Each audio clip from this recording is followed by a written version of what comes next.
Let's talk about the bond issue. One of the criticisms that your opponent has had has been the amount of debt that the county has taken up. His criticism, it's kind of twofold. One, that some of it is in certificates of obligation as opposed to bonds, which the issue there being voter approval. Right. The other is just the level of debt, the size of the last bond issue. And okay, a couple things there. And I don't have the exact percentages. I can certainly get them for you. Probably about 70% of our debt is voter approved.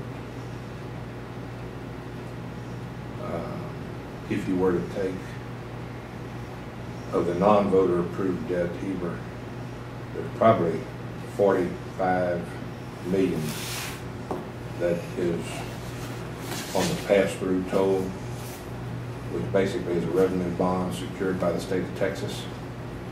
And so while it wasn't voter approved, I mean, I don't see how anybody could argue with revenue bonds supported by the state of Texas for the 646 project from I-45 down to 1764. When you throw that in there, you're probably over 80%, 85, 82, 83% of the debt's voter approved.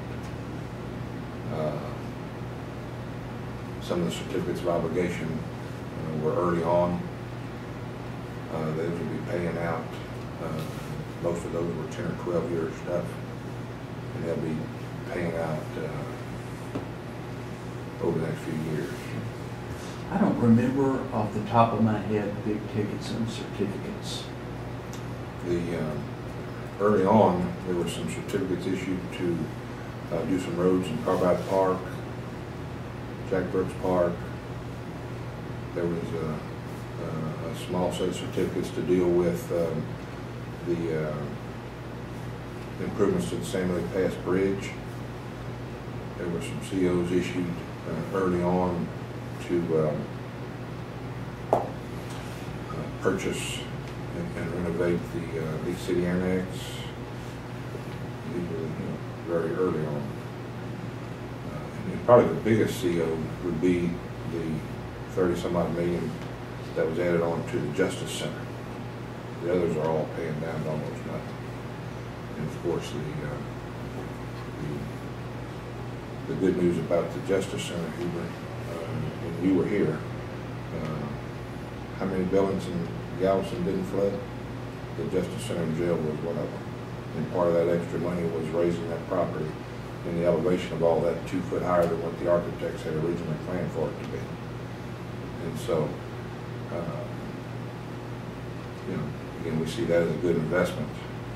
We were up and operational before the city let folks come back into the island. And had we been out of operation, what would it have cost the system with FEMA and everything else? Trying to make alternate arrangements. So, but lion's share of the debt's been voter approved. Just real quick, when you say early on, what are you talking about? Early on in your administration? 95, 96. 95, 96, okay. 97. What about financing? I don't recall the terms of the bonds, but as I recall, the rates were pretty good. Absolutely. Financing 101 is you match long-term assets are financed by long-term debt, and you don't use short-term debt or cash to finance long-term assets. All the capital improvements we do generally have a 20-plus year useful life. We probably had some 25-year bonds, but most of our debt was on the bond side was 20-year bonds. If you had to be borrowing money, this was the time to do it. I think the last bond we sold from the 2008 bond election, which was sold in 2009, we're probably paying an average of 3.5% on those. Again, those 20-year obligations. We certainly could have stretched those bonds, all the bonds out to 25 and 30 year to help quote cash flow. But you know, when you analyze it, you're paying so much more interest on that long haul. Our attitude is if we can't afford to pay it off in the 20-year time frame, it's probably too marginal to do. And so our rates are good. We've refunded several times over the years, taking advantage as rates come down. And again, you've heard me say this before, you were the proof's in the pudding. You know, what I think or my opponent thinks is obviously personal driven and slanted by personal perspectives and political, etc. The folks who do this for a business, bond rating agencies, they've done three things since I've been in office. They've improved our bond rating twice, and that's not an easy thing to do. And that's based on the numbers, that's based on management, that's based on an outsider looking in. They're not interested in politics and personalities. And probably the most significant thing, even more significant than improving our bond rating twice, was when we were getting ready to go to the voters in November 2008.